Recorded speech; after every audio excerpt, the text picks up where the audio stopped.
going up forever more.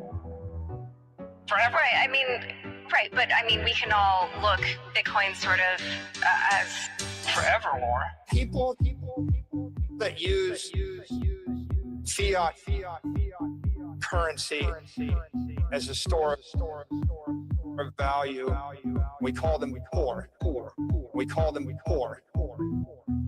People that use fiat currency, we call them poor. We call them poor. We call them poor. We call them poor.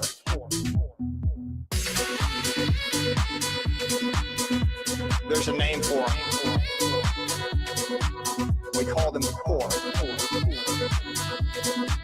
We call them poor.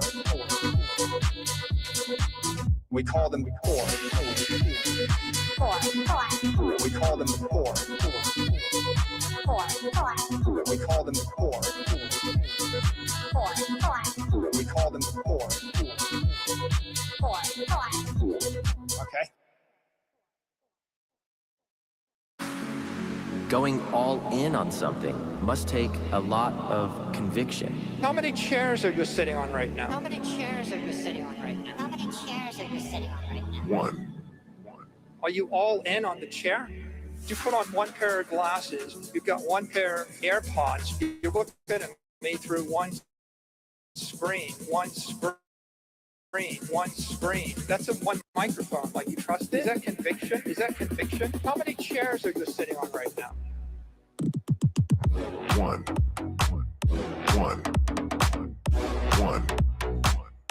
Are you all in on the chair? One. How many chairs are you sitting on right now?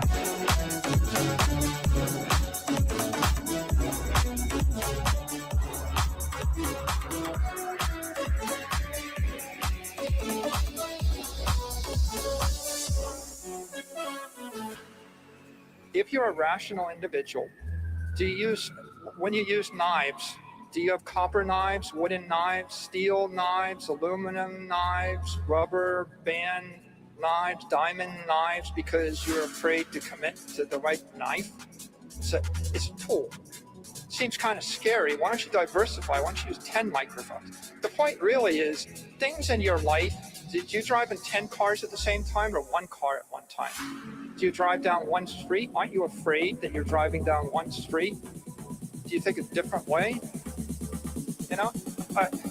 So my point really is, how many chairs are you sitting on right now? One.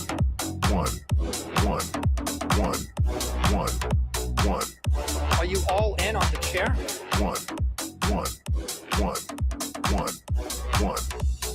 How many chairs are you sitting on right now?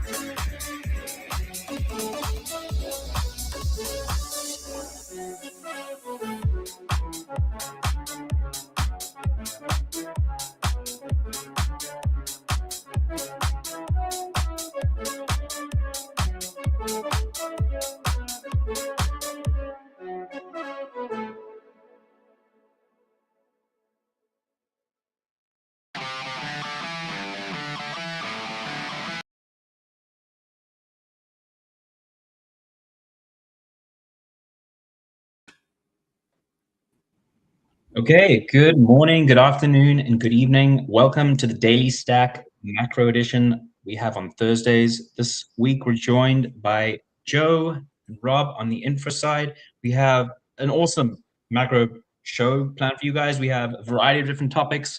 On the right-hand side of your screen, we've got oil to discuss. Is there potentially a war that could break out here soon? We've got weak dollar policy. We have the yen carry trade that's also busting up. We have gold melting up to record highs.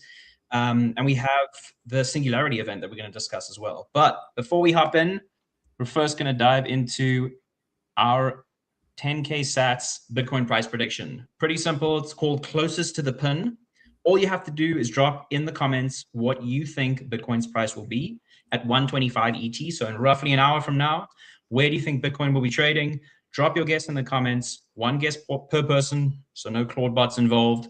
And we will be stopping the guesses after 1 o'clock Eastern. So you have roughly 30 minutes to get your guesses in where you think Bitcoin will be trading at 125. It's been a super volatile day. If you reshare and you end up winning, we 5x those rewards and you end up with 50,000 sats. So drop your comments in if you're on Rumble, if you're on Twitter, if you're on YouTube. Reshare the stream and drop your Bitcoin price predictions. Now, let's hop straight back into it. We're going to start with the macro. Infra, how are you doing? How's your day going? Good morning, guys. It's another exciting day in the markets. Yep, been volatile once again. I'm not sure if it's directly correlated to oil or if what the heck is going on. Joe, what are your thoughts? I mean, is this just another Bitcoin day for you, or? Yeah, I mean, if you've been in Bitcoin for any significant amount of time, you get used to the volatility at some point. I'm very curious to hear Infra's thoughts on oil and many of these macro topics. But yeah, I mean, some days can be painful when you just watch gold, Bitcoin, S&P, Nasdaq all kind of rip down simultaneously. But yeah, it's nothing too out of the ordinary for Bitcoin. That's for sure. Yeah, we're seeing. Let's get into oil price and what's happening. Yeah, so I would say with Bitcoin, we're trading with the Nasdaq still. Unfortunately, that's just kind of what it is. We can dislike that correlation, but it's still well intact. So Nasdaq today was down as much as 2% earlier in the day. So that's probably what's going on there. With oil, oil's up about 9% on the week on geopolitical tensions in the Middle East with Iran. The likelihood of a strike appears to be increasing over the past week. And so we've had the oil price just absolutely rip. It's important to kind of look at the long-term context, which is that oil has been basically trending down for the past 3 years, three and a half years. Oil's been trending down. And so that'll be important as we get into kind of the macro implications when it comes to oil. But yeah, it looks just the trader in me looks at oil as it's probably going much higher. So, it's been basing here for a while, wasn't able to break below 55. So yeah, it kind of, the geopolitical, tensions are lining up with, technicals, I guess. So yeah, we're probably going to see higher oil prices here. And I guess that brings in an interesting question of the correlation between oil and Bitcoin. My understanding is that there isn't a strong correlation unless there is geopolitical uncertainty and there's a significant event out there, in which case it actually does trade pretty closely in terms of that negative correlation. I don't know if you have your screen up or any of the charts that you want to share. But is there any significant correlation there that we should be focused on and monitoring with all of this uncertainty out there? I haven't tracked recently. I haven't looked at a correlation between those two. One thing that oil price is definitely positively correlated to, though, is inflation. Gotcha. And the inflation number, yeah, I guess where are we in that cycle? Because we obviously had interest rates being held flat yesterday as a representative sign of where they possibly think inflation is or where it's going. Actually, maybe let's start there with that interest rate decision. How do they think about setting that policy with regards to where their heads are at with inflation? Is it a backward-looking focus? Is it forward-looking into the future, or is it a combination of both? Yeah, I mean, kind of by definition, a lot of what the Fed is doing is backward-looking. I would say, rather than a lot of people focus on the kind of day-to-day, short term when it comes to the Fed. What did they do with interest rates meeting to meeting, maybe month, quarter to quarter. But I think that the bigger picture is probably more important, which is that we are well into fiscal dominance. The Fed has lost any independence. We're rolling, we have $650 billion of T-bill redemptions every 5 days. And that is only increasing as we refi more and more debt at the front end. And the Fed lost independence back under Secretary Janet Yellen when she started activist Treasury issuance and shifting so much issuance to the front end. It's only getting worse. So, if inflation goes up, they can't hike, because if they hike, they blow out interest expense. If they blow out interest expense, that blows out the deficit, that blows out bond supply, and you can see kind of that spiral. So monetary dominance is over. It's kind of interesting because it's a bit backward from the last time we had financial repression and debt to GDP above 110%, which was obviously World War II, and into the 1951 Fed Treasury Accords, kind of going the opposite way this time. So instead of the Fed being granted independence, we're kind of going in the other direction, where Fed and Treasury are for all intents and purposes pretty well merged, or they will be within the next 6 months or 9 months or so. One thing that I find fairly interesting in regards to interest rates at the moment from like a very high level is you hear Trump now, obviously about to select the next Fed chair, and very clearly Trump wants lower rates. But as we've seen, as short-term rates have gone down, doesn't necessarily mean long-term rates are actually going to go down. So Trump wants lower mortgage rates, and he wants corporates to be able to borrow money at a lower cost of capital to deploy that capital and build factories and new production in the United States. And it seems like we're entering this era where, okay, if you do lower short-term rates, there's no guarantee that long-term rates would come down with short-term rates, obviously, because who wants to lend money at 4 or 5% for 10 years if we're in this era of fiscal dominance where the dollar is going to get debased itself. And so it seems like, from my perspective, rates, Trump might try to pressure down rates as low as they can go, but at some point the Fed's going to really have to turn back on the money printer to try to keep long-term rates down, to help people actually afford mortgages and help corporates continue to borrow money at an affordable cost of capital. So it seems like we're in very interesting times. And I think from my perspective, the easiest way out is going to be the basement of the dollar, basement of the currency, but it's going to be a volatile process. It's not necessarily going to be a perfectly straight line. Yeah, we've seen definitely a steepening of the yield curve since they started to cut. We've actually had 10-year, 20-year, 30-year rates go up by a significant amount too. So this is one of the few times we've actually seen a cutting cycle where you don't get a bull steepener, you get a bit of a twist steepener, bear steepener if you look at twos out to 30s. Although twos might be slightly lower than when we started to cut, it's definitely kind of a new environment when it comes to the yield curve. You're going to have long end rates, maybe not blow out to the upside, but they're definitely not going down. And the real economy, mortgages, auto loans, credit card interest rates, small business loans, all those are priced off the 10-year, not off the Fed funds. The real economy doesn't borrow money overnight. And so, you're going to get more and more of a constriction on the real economy. And the curve will steepen, and it'll be great for financials and the banks, but for the real economy, you're going to continue to have that kind of restriction on economic activity in the areas that arguably matter the most. And the only way to really fix that, look, Rick Rieder is now the front runner for the Fed chair. He did an interview with Bloomberg back in November, and he laid it out. He said, we're going to cut rates to 1%, another 200 basis points of cuts. We're going to cut another 200 basis points. And the next question is like, okay, well, yeah, but then obviously long end is probably not going to like that. How do you deal with that? And he said, oh, we just QE it. We just, we just QE the long end. We've reduced the amount of issuance there so much that we get more bang for our buck with QE out at the long end. So we just QE it. And then the next question was, okay, but what is inflation going to do? It's already at 3%. And he said, well, I'm not really concerned with inflation here. And they asked, okay, well, what would concern you? And he said 4 or 5.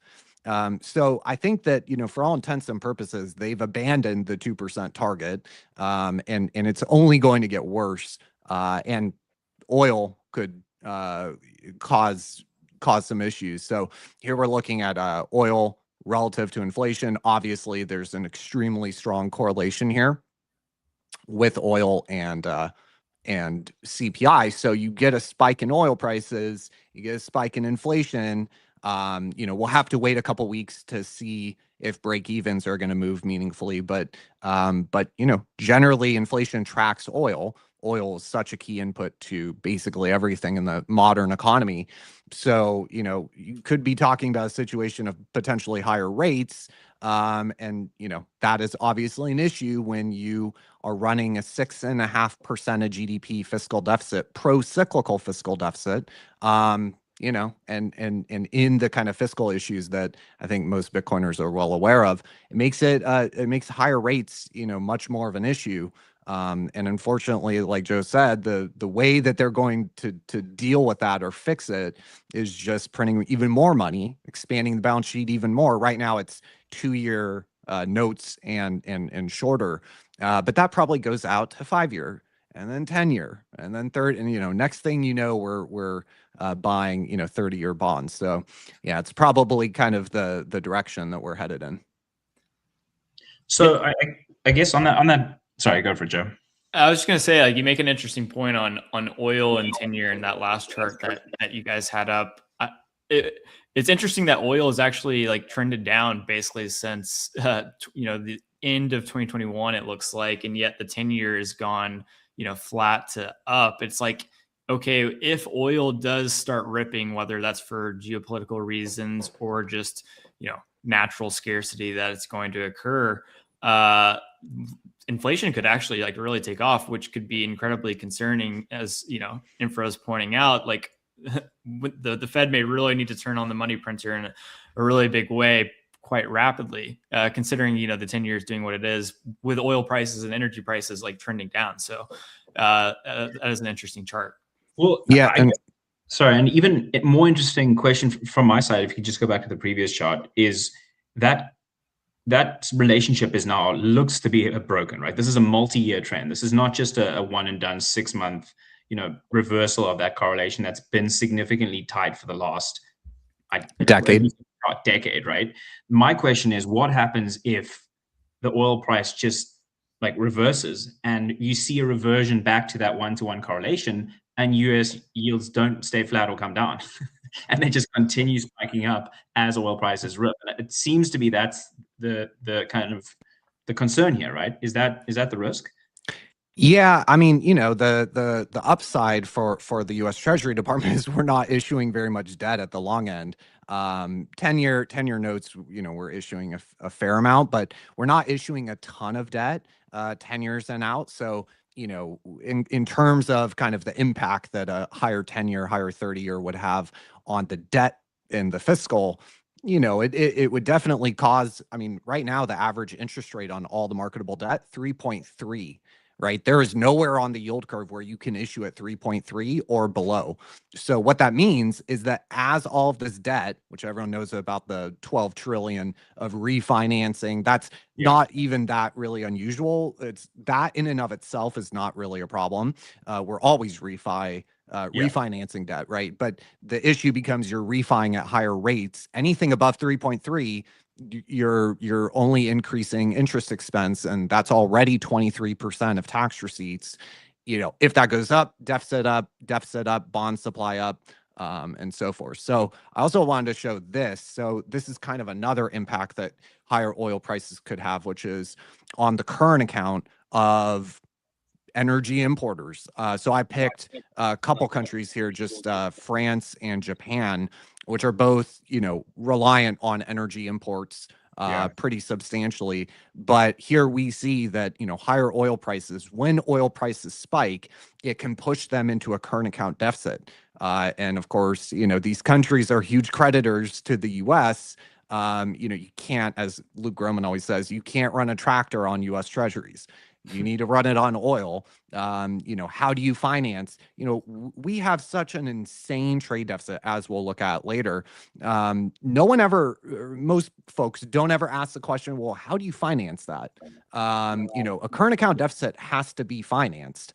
And so, one way to raise the dollars that are required to fund a current account deficit, which is coming as a result of higher energy import prices, one way to do that is to sell U.S. Treasuries.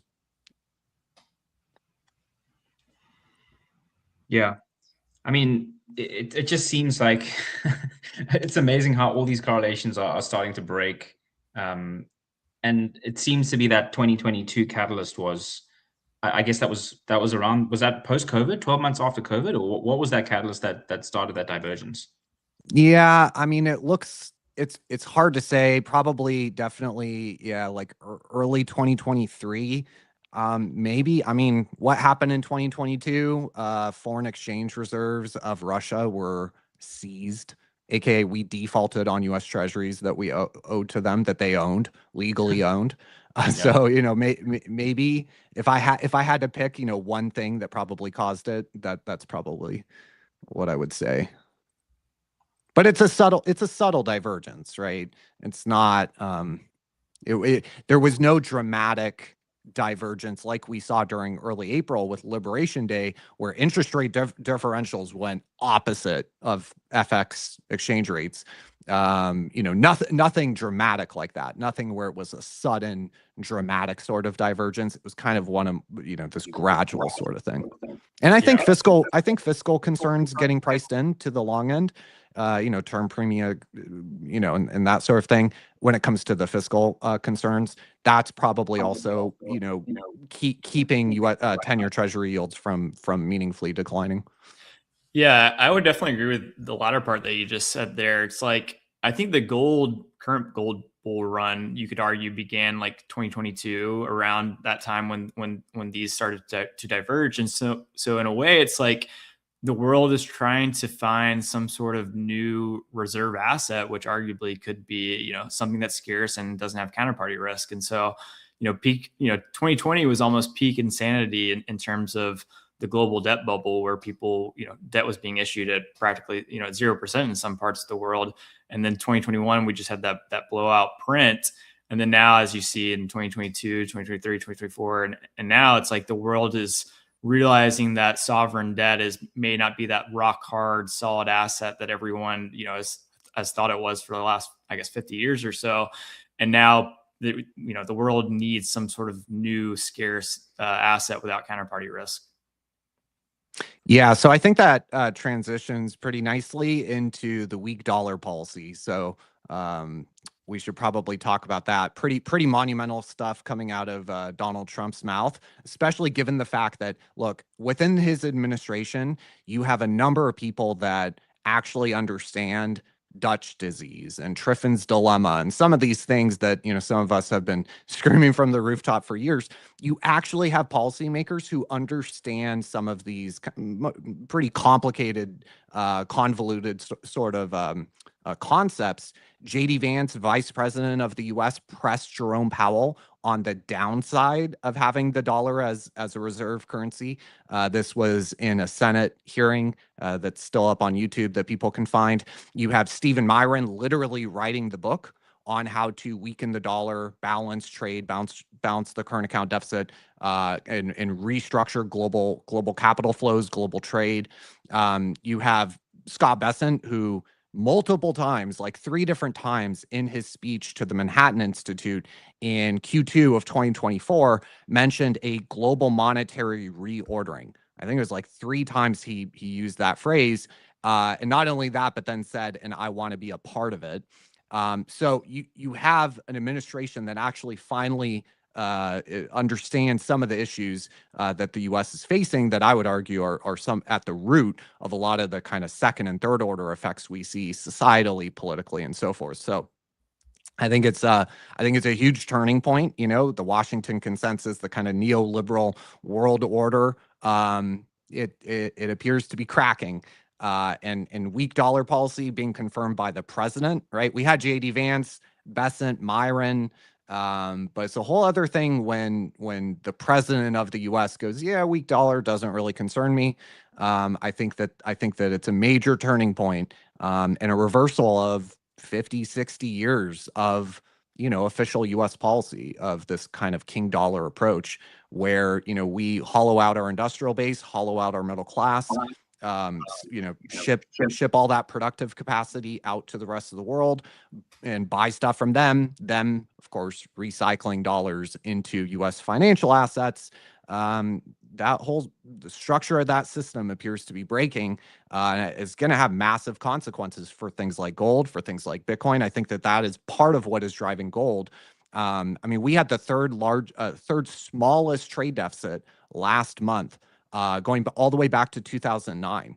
So what that actually entails, or what that actually represents to the rest of the world, is that we are done serving the international obligation of the rest of the world, right? We are a reserve currency issuer. We have to run trade deficits. If we want to remain the reserve currency, we have to run these huge trade deficits, current account deficits. That's the mechanism to get dollars out to the rest of the world. But if we start bouncing trade, the other way of saying that is that we are cutting off the flow of dollars out to the rest of the world, and basically signaling to the rest of the world that we're done, right? Triffin's dilemma ultimately states that you will get to a point, as the reserve currency issuer, you will get to a point where you have to make a choice between your international obligation of being the reserve currency issuer, running ever larger trade deficits. By the way, fiscal deficit is tied in there too, because you need to create new U.S. treasuries, new interest-bearing dollars for the rest of the world to buy. This is part of the reason we got the dot-com bubble, was we were running a fiscal surplus, right? So there was not a net increase in U.S. treasuries for the rest of the world to buy, but they needed to, they wanted dollar exposure. And a third of the dot-com bubble was due to foreign capital flows. But yeah, we've come to a point where we have to pick domestic versus international, and we finally have an administration that I think is willing to make some tough choices and prioritize America and the needs of Americans. Yeah, I think that was very well said. And it kind of relates also back, this topic of weak dollar policy. It kind of relates back to this idea of quote unquote Fed independence, where it's like, okay, the president and people close to the president understand that, weaker dollar is kind of what they want to do. Like we were talking about with interest rates. Well, if you just drop short-term rates to zero, then no one wants to actually buy the long-term bonds. So you need the Fed to kind of start cooperating with, the Treasury and the president and so on and so forth to actually, implement this policy without, some hiccups or the bond market just completely blowing out. So it seems like the road that we're eventually going to go down to is some massive big print, as Lawrence Lepard has spoken about. Yeah, there's kind of two main issues for the US. There is the dollar being structurally overvalued on a purchasing power parity or balance of payments basis. Here we can see in 2023, even though the DXY was only 105, the purchasing power parity, the fundamental value of the dollar, was even more overvalued than it was back in 1985 when the Dixie was 162. So even though we have a much lower Dixie, on a fundamental basis, the dollar's even more overvalued, arguably at, say, 100 than it was back in 1985 at 162. And so there's the issue of the dollar being overvalued relative to other currencies, and that's Dixie, mainly euro, but other, especially EM countries. And then there's the issue of the dollar being overvalued relative to scarce assets. But I think that what we're going to see is, as gold rises in adoption in terms of its share in FX reserves, which we've already seen that overtake U.S. Treasuries, you're going to get a revaluation of FX pairs, of cross-currency pairs. You're going to get a revaluation there, and gold is going to be the pivot, because as it used to be that we would send dollars to the rest of the world, they would reinvest it into U.S. Treasuries, U.S. stocks, real estate. But that kind of recycling, that kind of flywheel, is starting to slow down, if not go in reverse. And they need to be very careful about allowing it to go in reverse. Foreigners own $65 trillion gross of U.S. assets. So they got to be very careful not to let a bounce of payments crisis emerge. But you're going to see, this should have never happened. China's running insane current account surplus. And by the way, this is understated. Brad Setzer has put out independent data that shows that their current account surplus is arguably even greater than what the data here shows. And what's happened? The dollar strengthened relative to the yuan. Makes no sense. They manipulate their currency. It's not just China. It's also Japan. So Japan has run huge current account surplus for decades now. And what have we seen, over the past 10, 15 years? We've seen the dollar strengthen versus the yen. Now there's idiosyncratic issues with fiscal in Japan, but sorry, before we get into Japan, because that is next up on the list, can we just go back to the gold chart that you were showing? Because I do think that that's worth kind of just digging into. My question, sorry, the one after this, the correlation with the yuan and the repricing.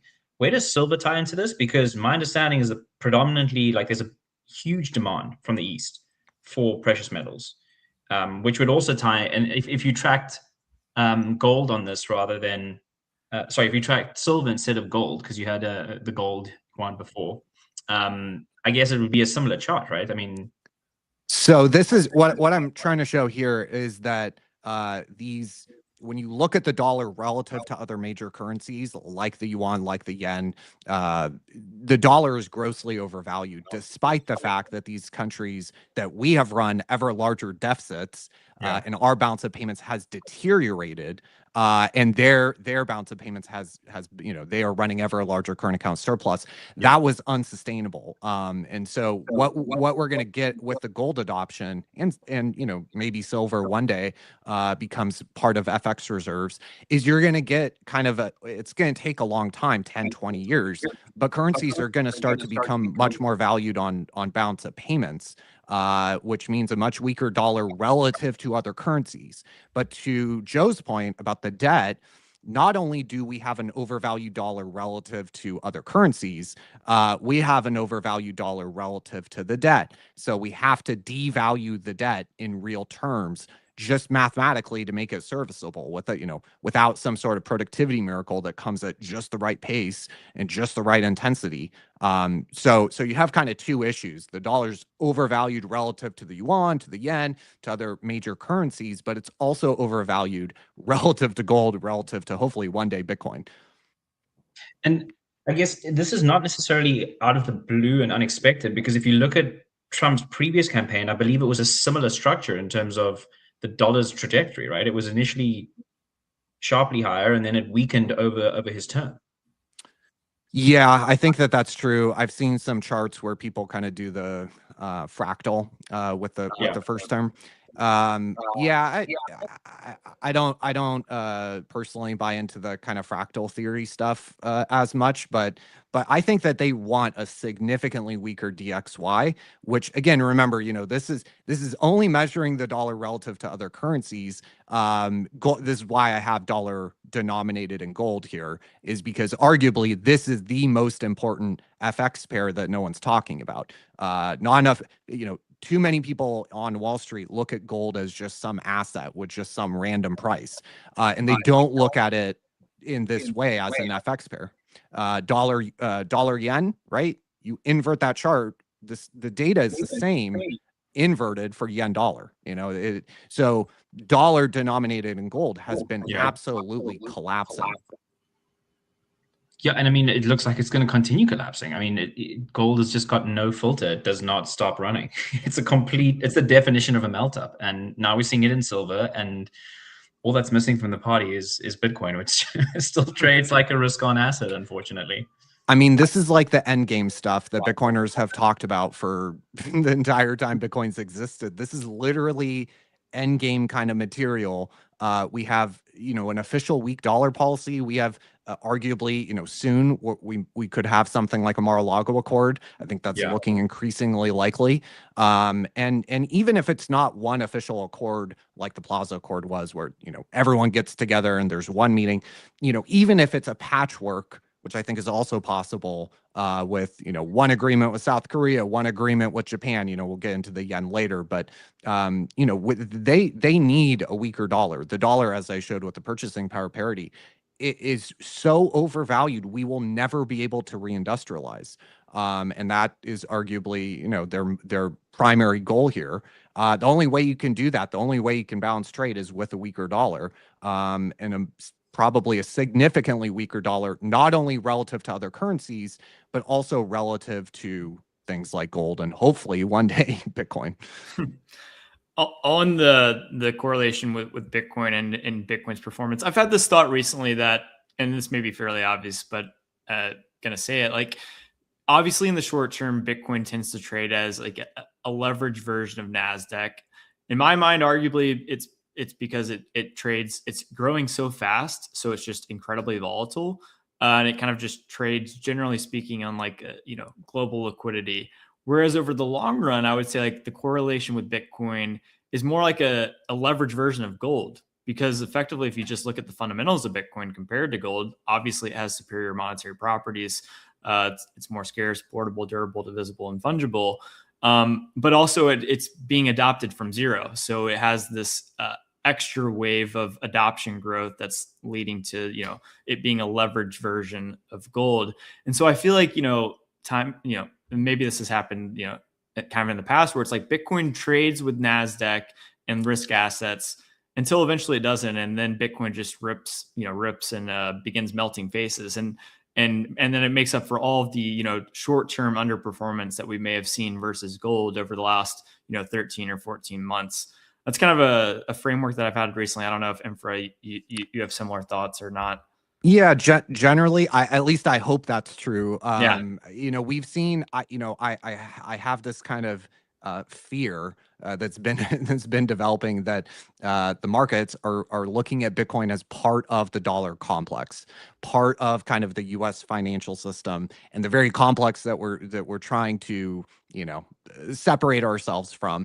And so then the kind of then the problem arises here, which is once you start to balance trade, once you start to balance and reduce the current account deficit, the other way of saying that, just on a double entry accounting basis, is you're going to mechanically reduce the amount of foreign capital inflows into U.S. financial assets, right? Because the inverse of a current account deficit is a huge capital and financial account surplus, like we can see here.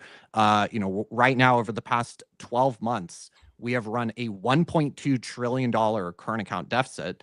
What that means, the other way of saying the exact same thing, is that $1.2 trillion worth of foreign capital has flowed into U.S. financial assets. And something like Bitcoin will benefit from that. I mean, we know the S&P 500 has benefited. We know the net worth of the top 1% has benefited almost kind of one for one, to the degree to which the net worth of the top 1% outpaces GDP is almost one for one correlated with the inverse of the current account deficit. Corporate profits, obviously, and then that feeds into the S&P 500. But financial assets in the U.S. have benefited from, again, I mean, imagine a $1.2 trillion structural bid into, U.S. treasuries, U.S. stocks, U.S. real estate. If Bitcoin is if the market views it as part of the dollar complex,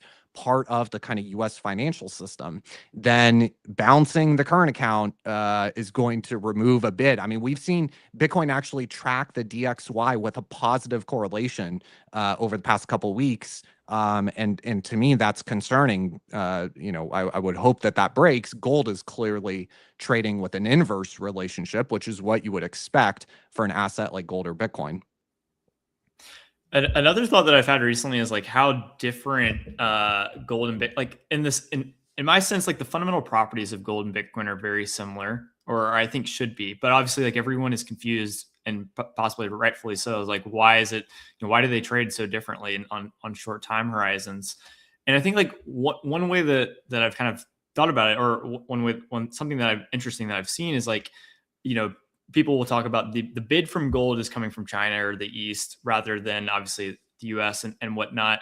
And if you look at, ETF inflows for gold in comparison to Bitcoin, gold being a 20x larger asset than Bitcoin in terms of total market value, it's just interesting to see. Like, I think Bitcoin ETF flows have beat gold ETF flows by a wide margin, despite gold massively outperforming Bitcoin over last 14 months.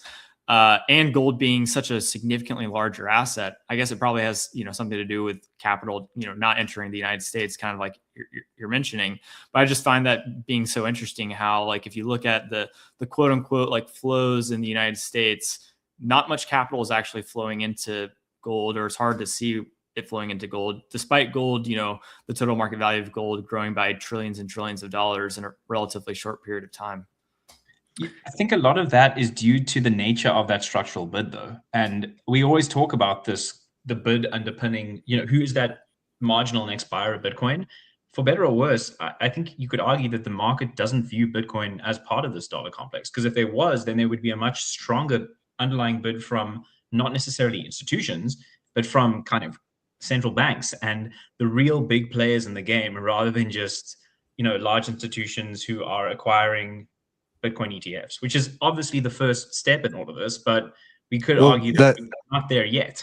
the Bitcoin ETFs are bringing Bitcoin into the dollar complex that I'm talking about, the kind of hyper financialized U.S. financial complex, right? You're bringing Bitcoin into that, all I'm warning about is that if you start to reduce the current account deficit meaningfully, you're going to reduce just mechanically the amount of foreign capital that's flowing into that kind of domestic dollar-based financial system, and Bitcoin with what we've seen with ETFs and then derivatives on top, and all the kind of developments we've seen with Bitcoin are bringing it further into the dollar denominated kind of complex, and not as much away as we would hope.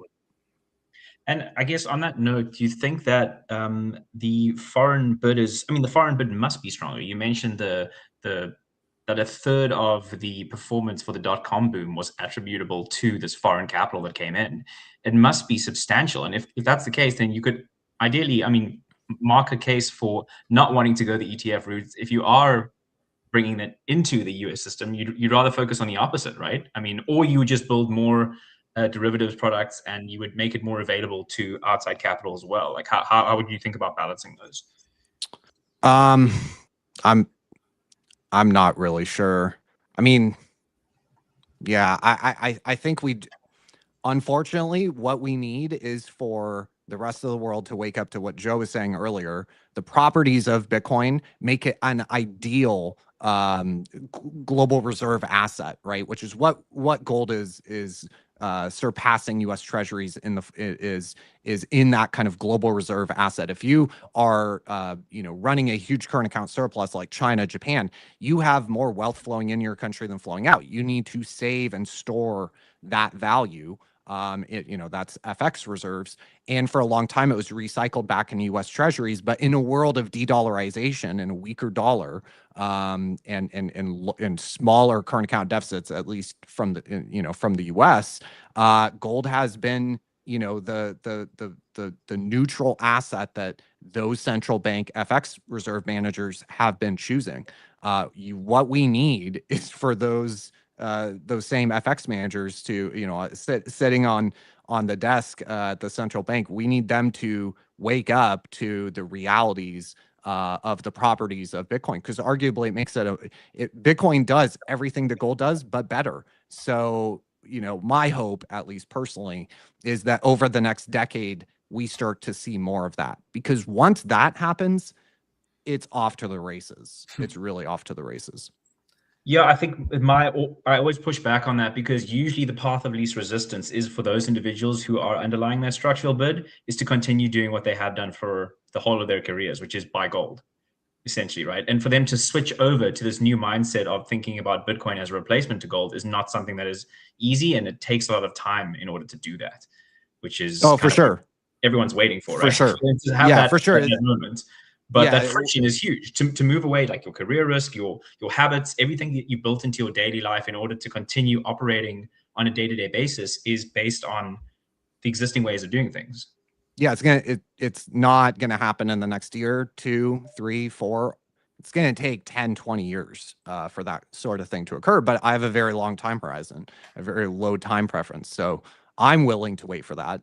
because eventually those boomers that, yeah, they know gold and that's what they've always done, and so on and so forth, eventually they're gone, and we know the youth have grown up on the internet and are more familiar with kind of digital sort of assets. So I think that I think it's going to take a while. I think Bitcoin adoption, when it comes to kind of on the large scale, when it comes to sovereigns, maybe there's a crisis that requires a rapid adoption, but I think that it's much more likely it's going to take a decade, 2 decades, 3 decades for this sort of thing to play out. Yeah, and I think it can be thought of in like multiple ways. It's like, okay, these people that have been buying gold forever because it's been, this scarce, counterparty-less monetary asset that's been used for thousands of years. As the price of gold rips, you can argue, one, it's like, proving that the thesis is correct and that, like, obviously you should be buying gold and not Bitcoin. But I also think that, you can look at it, if as long as like someone out there is willing to be creative and think outside the box, in a way, as the relative value between gold and Bitcoin separates, and as long as you continue to look at the fundamentals of, okay, both of these are monetary assets, one arguably is objectively superior, then the potential like asymmetric opportunity for beginning to divert a little bit of capital away from gold and into Bitcoin could be the catalyst that like gets the price moving. And then I think, countless times throughout Bitcoin's history, like sentiment kind of follows price. And so, if price is going down, everyone's like, what am I doing? Why am I buying digital gold instead of, physical gold? Clearly physical gold is better. But if price starts moving, and then you can have that fundamental thesis of better monetary properties combined with the market kind of like telling you that you might be right, I think it can become, a reflexive positive feedback loop, which I would argue is exactly what's happened, countless times throughout Bitcoin's history with its, massive parabolic bull runs. Is, price moving up attracts attention. More people begin to understand that Bitcoin is simply a better form of money. And again, I think with gold outperforming, yes, people are going to keep chasing gold and so on and so forth.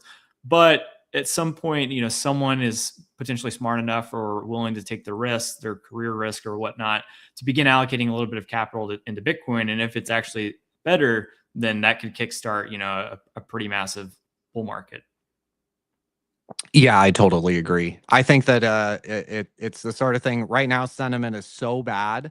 But as you pointed out, all it takes is, move, I don't know, $10,000-$15,000 per Bitcoin higher.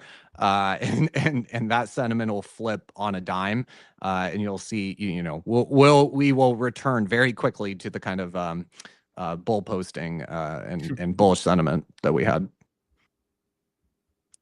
So should we mention Japan and the intervention? Yeah, let's hop into Japan, and then we'll have 5 or 10 minutes as well, hopefully, just to hop into the AI singularity, because it is an interesting piece that Joe wrote, and I do want to cover it as well, because I think it's definitely worth sharing. I'll be very quick. So Japan has had an issue. Long end of their bond market completely melted down. Their currency has been weakening both on a long-term time frame and a short-term time frame, and they have 3% inflation. We've seen interest rate differentials. This is that yen carry trade that people are concerned about. We've seen interest rate differentials contracting. Despite that, we've seen the dollar strengthening. We've seen some issues. So Bank of Japan, despite the fact they had 3% inflation, blowout in long end rates, and of course a weakening currency, despite that, they did not hike interest rates at their last meeting. And the dollar strengthened versus the yen, and then it just had a crazy one in a single 5-minute candle, 1% reversal. So Bank of Japan decision was here, and then there was this would have been middle of the night Thursday. There was this huge 1% reversal in a single 5-minute candle. That was likely what's known as a rate check, where central bank calls up a bank, a private bank, or a dealer and says, hey, we're thinking about buying $20 billion worth of the yen. Can you give us a quote? Obviously, that bank is going to put them on hold, scream to the rest of the trading floor, hey, everyone needs to go long yen. Bank of Japan is about to intervene. So you get the market to do work for you. You're jawboning, you're threatening intervention. And it's a way to not actually have to use your ammunition. Japan has 1.3 trillion in foreign exchange reserves. So they have a lot of ammunition, but you don't actually have to use any. Then then Friday, we had a rate check being conducted by the Federal Reserve, which again, when I was mentioning earlier, this is kind of once in a generation stuff when it comes to dollar and what's going on with the dollar. The Fed does not do this. Like, this is exceedingly rare for the Fed to conduct a rate check. This would have been Friday during New York session. We had this rumor start of the New York Fed conducting a rate check on dollar yen, on behalf of the U.S. Treasury, which actually determines dollar policy and currency policy. So that caused significant weakness in dollar yen. Obviously, DXY was not doing well at this point. And then Trump and his comments, "Weak dollar doesn't concern me," led to another pretty brutal sell-off. And then, the strong dollar policy is intact, caused a little bit of a pop with Scott Bessent.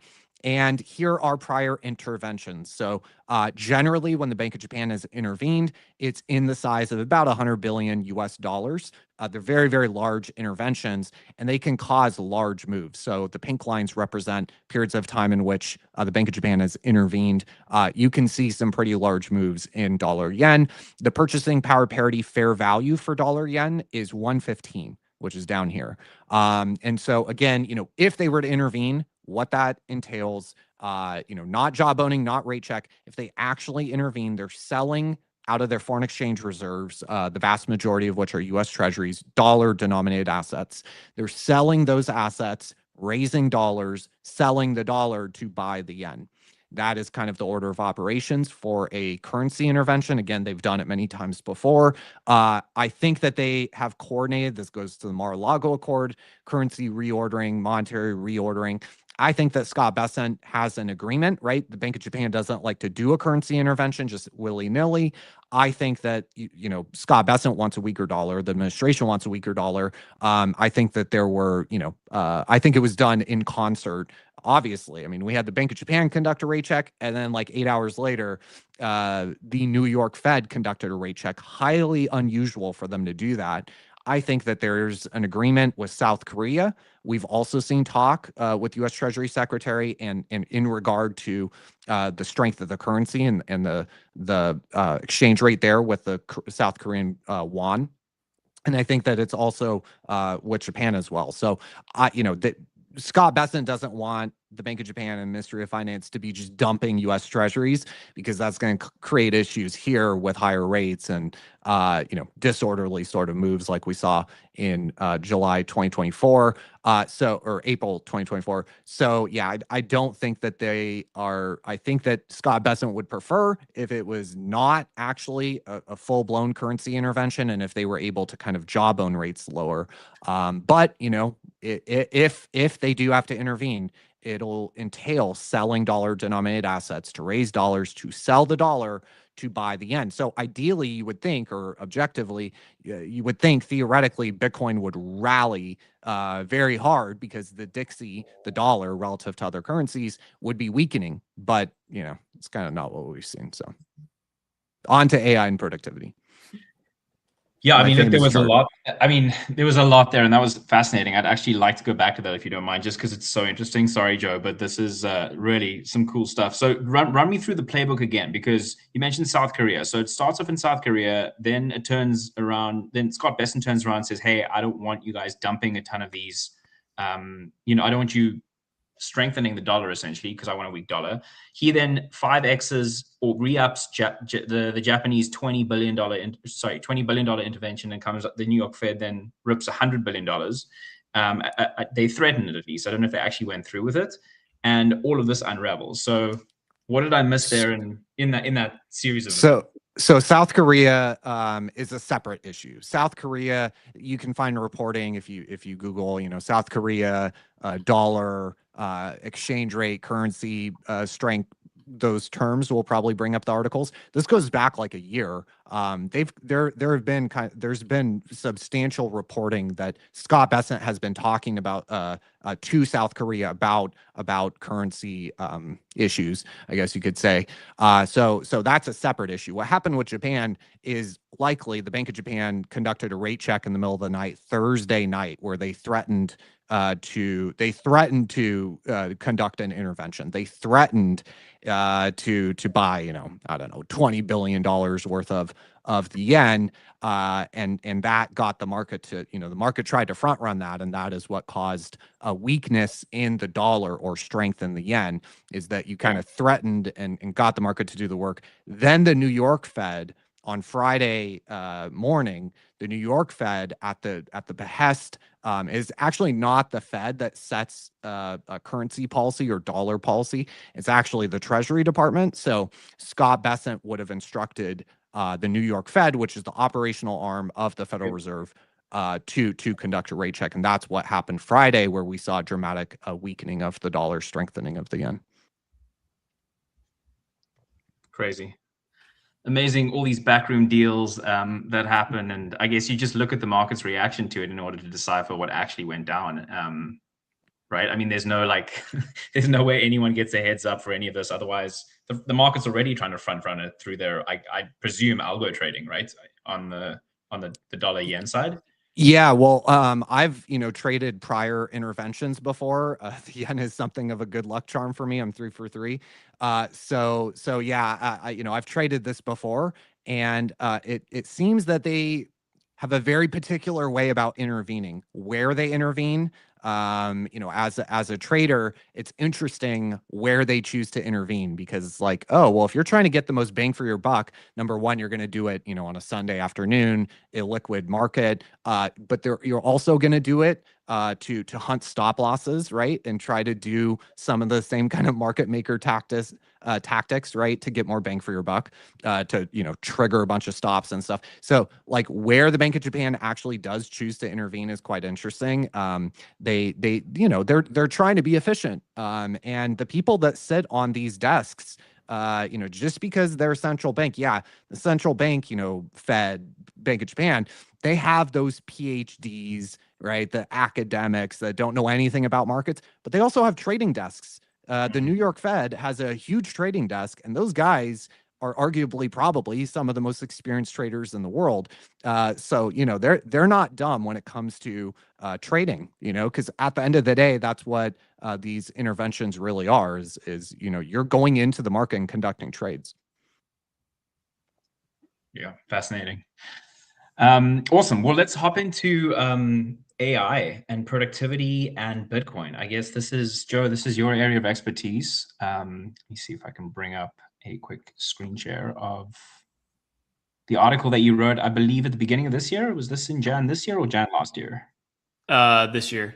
Yeah, I'm happy to kick it off. Yeah, it's a very big picture perspective of kind of just what I've been thinking about for a while now, because this article that I published was based off a report that I published previously for Unchained at the beginning of 2024, and it's partially inspired by Jeff Booth, who has the book The Price of Tomorrow, where he talks about how technology is naturally deflationary, in the sense that the prices of basic goods and services should, obviously in dollar terms they don't, but in real terms, however you'd want to define that, should be going down over time as productivity is advancing, as technology is advancing, and so on and so forth.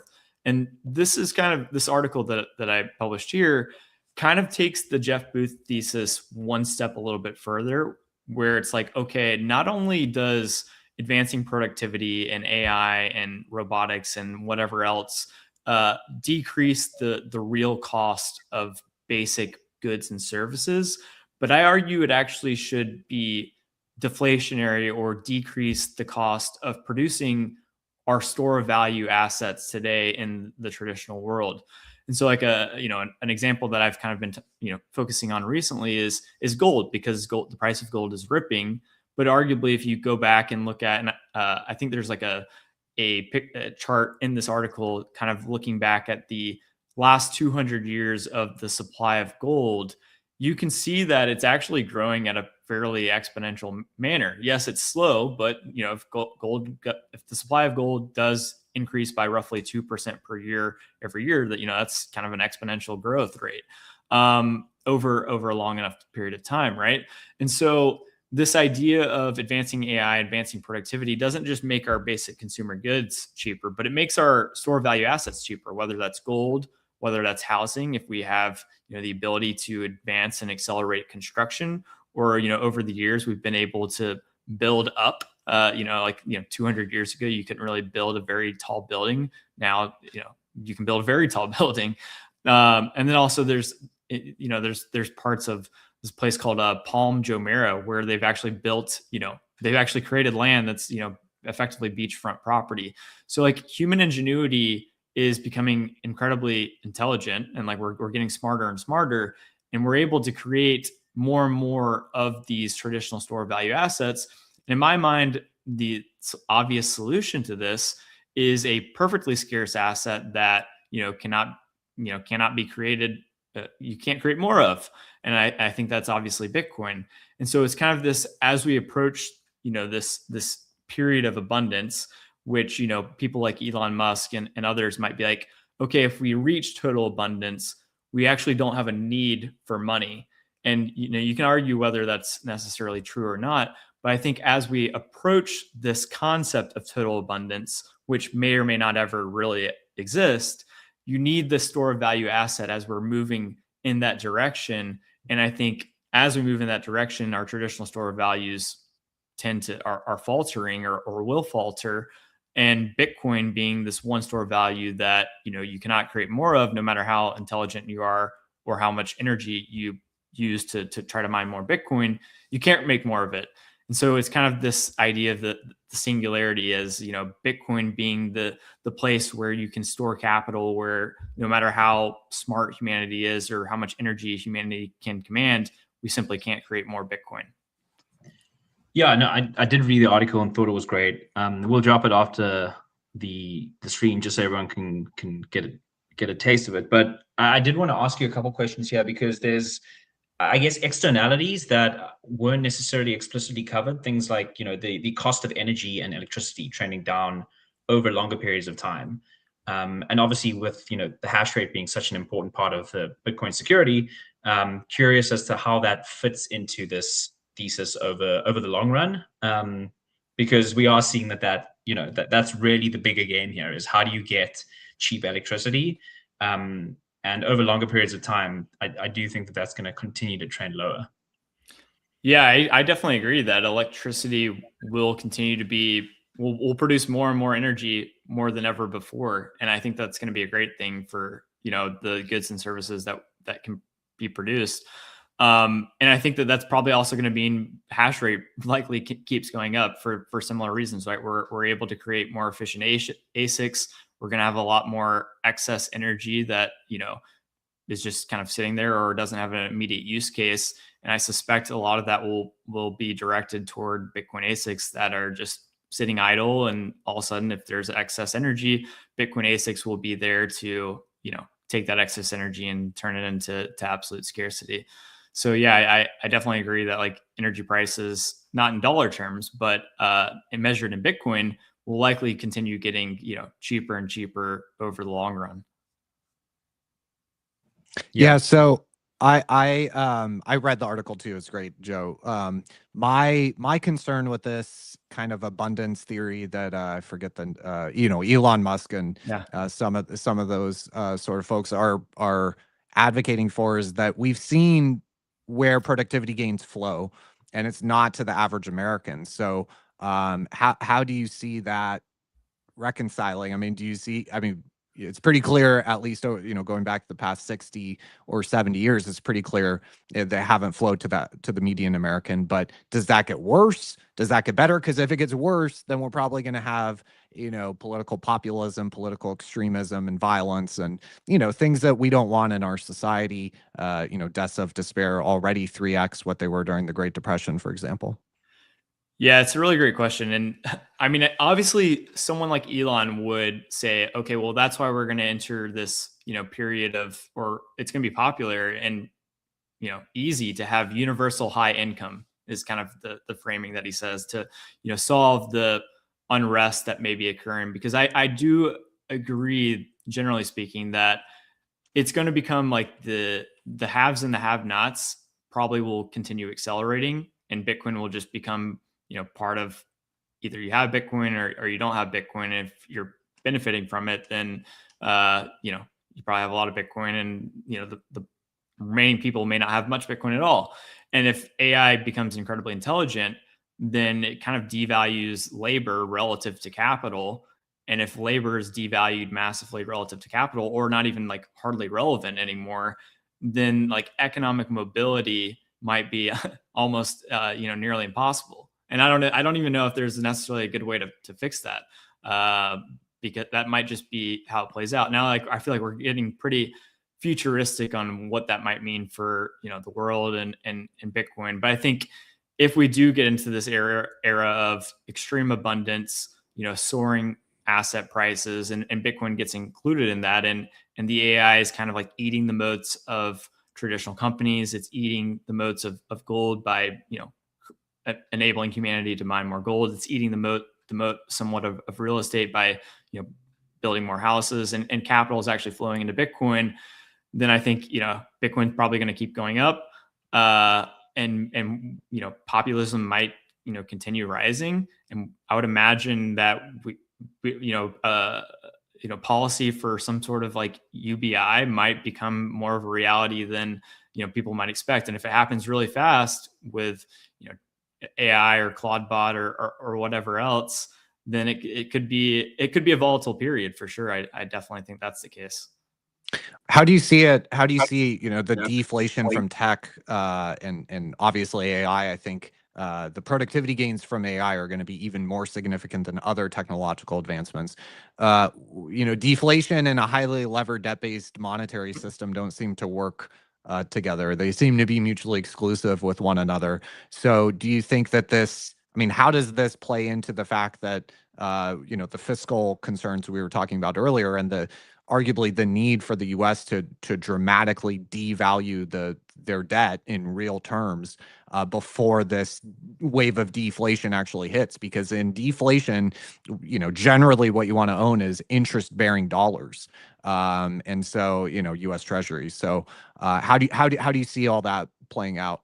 Yeah, it's a very interesting question. I think generally I don't see deflation occurring in dollar terms per se. I think that the deflation is kind of going to be what we've seen in the past, where like measured in the S&P 500 or capital assets, and I think Bitcoin as well. Like basic goods and services are going to continue to be more and more affordable. And I think I would argue is like, okay, this cap on basic consumer goods inflation or deflation, whatever, however you want to frame it, like that creates the slack of possibly even larger government deficits or lower interest rates, enabling credit creation for corporations to, go build things and or Bitcoin treasury companies to issue a lot of digital credit. It creates this excess slack, in my mind, for more credit creation and a larger government, which could lead to, UBI and possibly not, have this massive wave of CPI inflation and dollar terms if, the AI deflation that's being driven, or the productivity advances that are being driven, do enable us to create a bunch of credit or to, have massive fiscal deficits without causing, massive price inflation and basic consumer goods. Because the productive potential is increasing so much, the capacity is increasing so much due to the productivity gains. Yeah, that's what I would argue. But I think at a very high level, like things in my mind, things are changing so fast from like a politics perspective, from an AI perspective, from and yeah, really that it's like it's hard to see exactly how it's going to play out. Like I'm incredibly long-term bullish on Bitcoin. I think Bitcoin is going to benefit massively from this, as long as Bitcoin simply doesn't break and it survives, and as long as humanity continues to become more productive. But I also think that it could be a very volatile path to get there, as we kind of have talked about today. Yeah, I think a higher volatility, whether it be financial, whether it be measured by the VIX, or whether it be measured by political polarization or societal issues, I think that volatility kind of across the board is probably going to be higher over the next decade or two, unfortunately. I think if there's one takeaway from the last 60 minutes, it's that we should all be long volatility, at least over a longer period of time. And owning Bitcoin, I guess, is probably the best way to play it if you have a 5-10 year horizon to do so. Well, anyway, on that note, we are 5 minutes over, unfortunately, but thanks for sticking on. Infra, Joe, fantastic having you. We should get you back in the next month or two. It's been awesome. I feel like we didn't really dive as deep as we should have into a couple of the AI things, but that's what next time is for. So thanks everyone for hopping on. Thank you for watching. Appreciate everyone engaging. We will reach out to the winner of the 10K sats. If you predicted Bitcoin's price earlier, we will ping you on Twitter or YouTube, wherever you are, wherever you commented. Thank you for tuning in and have a fantastic rest of your Thursday. Thanks, guys.